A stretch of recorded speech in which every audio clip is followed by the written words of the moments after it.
Assalamualaikum, hai semuanya. Kita bertemu lagi di video reaction saya kali ini guys. Oke, semoga semuanya sehat selalu. Nah, kali ini saya mau tengok video pembahasan tentang ini ya. Masa depan Indonesia semakin besar, kebangkitannya sudah diakui dunia. Ya, jadi ini dia ya proses kebangkitan Indonesia dari tahun ke tahun. So, jangan lama-lama lagi, mari sama tengok video ini. Let's go. Kita harapkan nanti di tahun 2020 akhir semua infrastruktur, kalender of event selesai akhir tahun depan. Insya Allah semuanya selesai.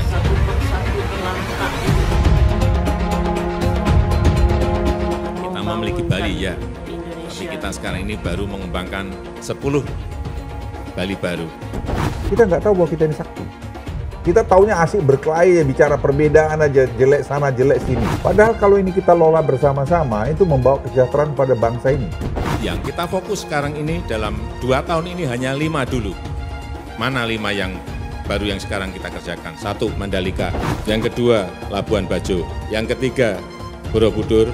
Yang keempat, Danau Toba. Yang kelima, Manado. Lah kita ini sebenarnya global player, bukan global player, super power dalam carbon trading.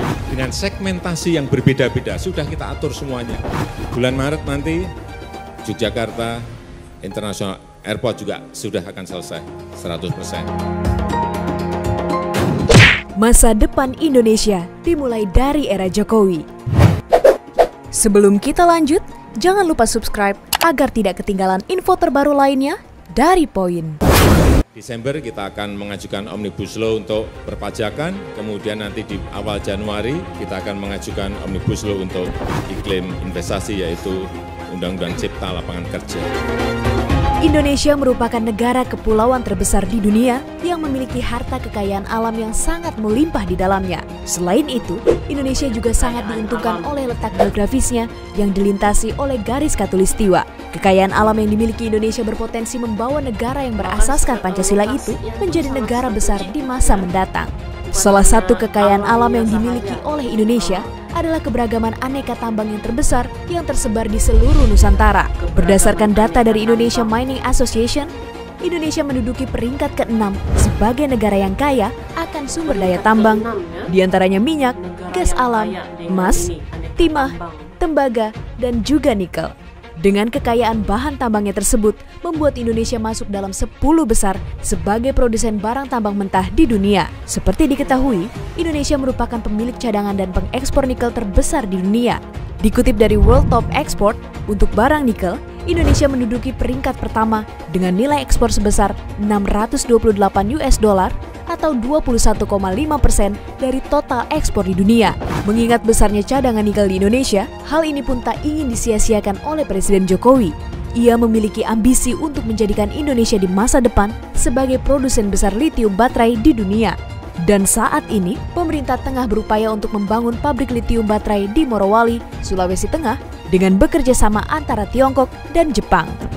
Kita ingin nanti dalam waktu kira-kira 2-3 tahun, kita ingin turunan dari nikel ini bisa lari ke yang namanya litium baterai. Inilah strategi bisnis negara yang sedang kita rancang agar negara kita Indonesia ini bisa menjadi hub besarnya bagi industri mobil elektrik.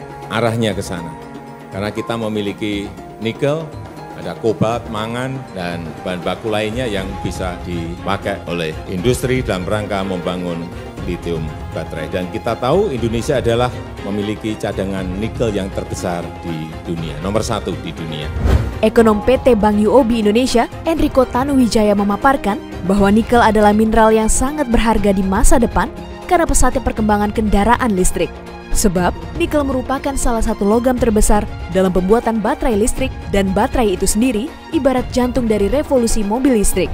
Menurut International Energy Agency, setidaknya ada 8 negara yang tercatat dengan penggunaan mobil listrik terbanyak. Yang pertama adalah Tiongkok, kemudian disusul oleh Amerika Serikat, Jepang, Inggris, serta 4 negara Eropa, yakni Norwegia, Prancis, Jerman, dan Belanda. Hingga saat ini, produksi baterai lithium ion global untuk kendaraan listrik masih berkonsentrasi di 4 negara, yakni Amerika Serikat, Tiongkok, Korea Selatan, dan Polandia. Dalam hal ini, Tiongkok jadi pemegang produsen terbesar baterai lithium ion dunia. Di samping itu, Menko Bidang Maritim dan Investasi Luhut Binsar Panjaitan mengatakan, Indonesia sebenarnya adalah negara superpower dalam hal karbon kredit. Pasalnya, Indonesia tengah memiliki 75 hingga 80% karbon kredit dunia yang didapat dari lahan gambut, hutan mangrove, serta hutan lepas yang terdapat di Indonesia.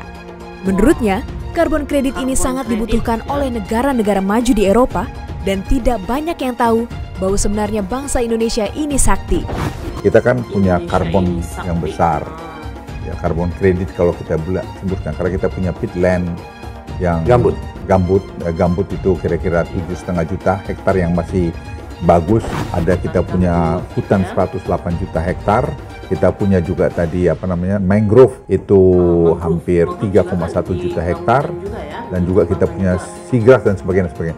Itu kontribusinya hampir 80-90% ke dunia. Eropa, negara-negara maju sangat butuhkan itu, dan dia membeli karbon kredit ke kita sekarang sudah banyak sekali. Jadi Indonesia itu, Peter punya ide, lah kita ini sebenarnya global player, bukan global player, super power dalam karbon kredit. Kita nggak tahu bahwa kita sakti. Mengenai karbon kredit, jika disederhanakan adalah suatu mekanisme perdagangan karbon di mana negara yang menghasilkan emisi karbon dari kuota yang telah ditentukan diharuskan untuk memberikan sejumlah insentif kepada negara yang mampu menyerap karbon melalui proyek penanaman hutannya. Semakin besar hutan untuk menyerap emisi karbon, semakin besar pula kredit karbon yang dimiliki oleh negara tersebut. Hal itu sebagaimana yang telah disepakati oleh Perjanjian Prancis yang diikuti sebanyak 195 negara peserta KTT Perubahan Iklim PBB pada 2015 lalu. Perjanjian itu bertujuan untuk memerangi perubahan iklim dalam mengurangi emisi gas karbon yang memicu terjadinya pemanasan global. Ada kurang lebih 74 undang-undang yang semuanya kita kumpulkan, kemudian kita ajukan menjadi satu undang-undang kepada Dewan. Dan kita harapkan dengan undang-undang yang baru ini nanti kecepatan tindakan-tindakan kita di lapangan itu akan kelihatan cepat atau tidaknya.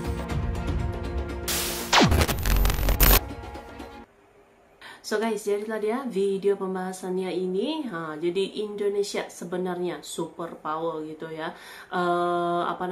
Dengan keanekaragaman ini ya, tambangnya gitu kan ada pelbagai gitu ya, sumber alamnya. Dan bukan itu sahaja, letak geografisnya juga sangat strategik. Lepas tuh ini hutan-hutannya juga menyumbang hampir 80% gitu ya kepada dunia. Jadi tidak salah untuk dikatakan Indonesia ini negara yang super power. Dia ada kekuatannya gitu ya. Jadi Indonesia negara yang sakti itu benar adanya gitu ya. Mantap. So, terima kasih banyak sebab kamu sudah menonton video ini. Jangan lupa macam biasa untuk support channel saya dengan subscribe, like video ini, dan jangan lupa untuk komen juga, oke? Terima kasih banyak dan kita jumpa lagi di video seterusnya. Assalamualaikum.